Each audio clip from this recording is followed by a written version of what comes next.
सभी भाई बंधुओं को जय श्री राम, जय बजरंगबली की। स्वागत है आप सभी का आज के वीडियो में। वीडियो को लाइक कर दीजिए, कमेंट में प्रभु का नाम लिख दीजिए और वीडियो में अंत तक बने रहिएगा। चलिए वीडियो प्रारंभ करते हैं।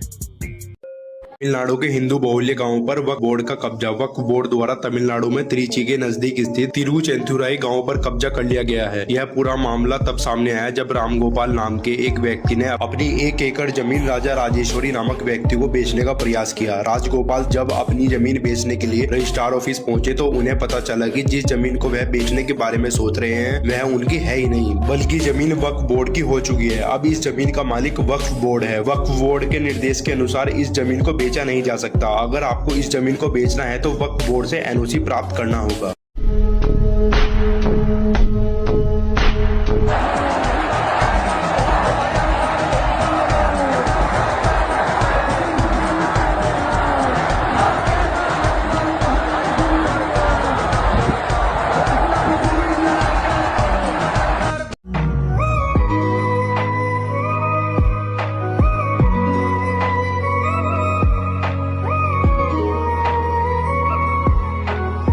बांग्लादेश कई पैरामीटर्स में इंडिया को पीछे छोड़ चुका है या छोड़ने वाला है। बांग्लादेश एक बहुत बड़ा पॉजिटिव एग्जांपल सेट कर रहा है आज के दिन अपने नेबरिंग कंट्रीज पे कि कैसे रियलिटी में डेवलपमेंट करी जाती है। बांग्लादेश में रहने वाले लोग ऑन एवरेज इंडियन से ज्यादा खुश हैं। सलमान खुर्शीद और संजय राउत ने यह कह दिया कि ये हिंदुस्तान में होने जा रहा है, मोदी जी तैयार हो जाओ। अब सलमान खुर्शीद को लूंगा तो मैं कहूंगा राहुल गांधी की कंसेंट है इसके पीछे, अदरवाइज पॉसिबल नहीं है। किसकी राहुल गांधी के लग रहे हैं। बिल्कुल किसी की मजाल ही नहीं हो सकती कि राहुल गांधी से ऊपर जाकर के कोई अपनी स्टेटमेंट दे दे। Not possible in Congress as on today. He is not a president but he is a president. क्या राहुल गांधी ने इसकी उनकी स्टेटमेंट को कंडेम किया? कहा कि सलमान खुर्शीद ने गलत बोला, राउत ने गलत बोला है? क्या उद्धव ठाकरे ने बोला कि उसने गलत बोला है संजय राउत ने? आई उनकी स्टेटमेंट? नहीं। हमें पता किससे सतर्क रहना चाहिए? राहुल गांधी से, सलमान खुर्शीद से, राउत से, संजय राउत से, उद्धव ठाकरे जैसों से, केजरीवाल जैसों से। एग्जिस्ट नहीं करती। बाबर अकबर ये बाहर के देशों से आए हुए 2 कौड़ी का आदमी हमारे देश को तहस नहस करने की बात करते हैं। उसकी एग्जिस्टेंस माननी है, उसकी एग्जिस्टेंस माननी है। उसके बाद ये इन्होंने कहा कि हिंदू जो है वो 4 वर्गों में बांटे गए हैं। इसका कारण आपको पता है, भगवत गीता का श्लोक है, चातुर्वर्णं मया सृष्टं गुण कर्म विभागशः। गुण और कर्म चारों वर्गों का। अगर मेरे काम शूद्र वाले हैं तो मैं ब्राह्मण नहीं कहलाऊंगा। अगर मैं असलियत में ब्राह्मण हूँ, पैदा ब्राह्मण हूँ, काम शूद्र वाले हैं तो मैं शूद्र हूँ। और अगर आपके कर्म ब्राह्मण वाले और आप शूद्र हैं तो आप ब्राह्मण माने जाए। सुप्रीम कोर्ट की लॉयर सामने बोल रही है कि उन्हें वक्फ एक्ट पढ़ाया ही नहीं जाता। इतना छुपा के कोई चीज कैसे रख सकते हो? हमारे देश में इतनी छुपी हुई चीज की मतलब लॉयर को वक्फ एक्ट नहीं पढ़ाया जाता। आप समझ रहे हो? तो अगर अब हम लोग अगर बाहर निकल के आ रहे हैं, हम लोग कहना चाह रहे हैं, अगर हम ये बातें नहीं कहेंगे तो क्या बातें होंगी नहीं। हमने कहानी लिखी और कहानी को कह दिया तो उसमें डर तो कुछ है ही नहीं ना उसमें। हम लोग तो सच है, एक नॉर्मल आदमी ये बातें नहीं बोल सकता, हम बोल सकते हैं। बहुत हो चुका, हमने फिल्म में भी यही बोला कि बहुत हो चुका, अब ऐसा नहीं। कब थमेगा ये उन्माद? आखिर कहाँ जाके रुकेंगे हम?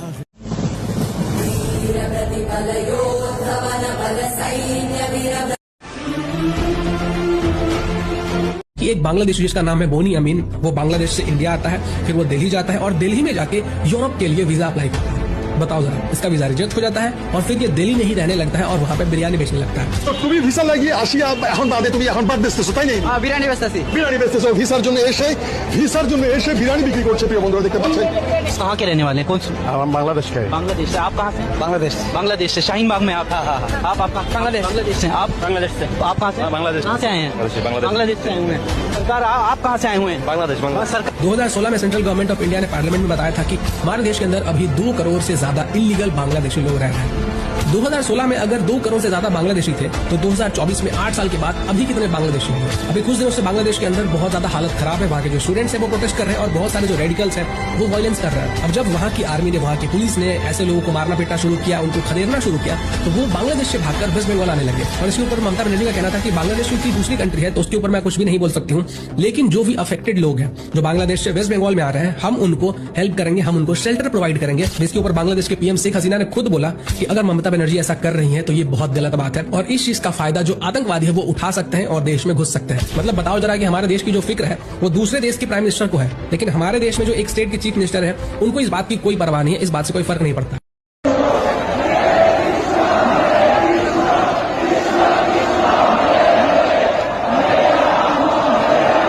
हाँ भाई, क्या हुआ? ये अचानक इतनी एकता कैसे आ गई? हाँ, पूरी दुनिया जानती है कि बांग्लादेश में किस प्रकार से हिंदुओं को काटा जा रहा है। अब कोई नहीं बोलेगा मैं ब्राह्मण हूं, मैं क्षत्रिय हूं, मैं शेड्यूल कास्ट से हूं। क्या हुआ? अब नहीं चाहिए आरक्षण? अब जब जान पर बन आई तो सारे एक सुर में नारे लगा रहे हैं। यही दोगलापन है कि आज हम हिंदुओं की पूरे विश्व में ये स्थिति हो गई है। कंधों से ऊंची छाती नहीं होती, धर्म से ऊंची जाति नहीं होती। अब समझ जाओ इस बात को, वरना पूरे विश्व में एक भी मुल्क नहीं बचेगा। हिंदुस्तान के खुद के कितने टुकड़े हो चुके हैं आप सब जानते हैं। सुधर जाओ। पाकिस्तान जिंदाबाद, पाकिस्तान जिंदाबाद। मैं जो भी आज कर रही हूँ वो सिर्फ मैं नहीं कर रही हूँ, मैं सिर्फ इसका फेस बन गई हूँ मीडिया के बदौलत से, लेकिन मेरे पीछे बहुत सारे एडवाइजरी कमिटीज काम करते हैं और वो जो एडवाइजेस देते हैं कि आज स्पीच में ये बात करना है, ये पॉइंट्स है, कंटेंट टीम काम करती है, बहुत सारे सीनियर एक्टिविस्ट बात करते हैं, मेरे माँ बाप बोलते हैं कि ऐसे बोलना है, ऐसे करना है, इधर जाना है।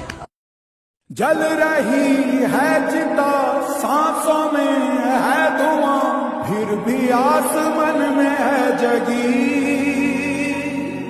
भोर होगी क्या।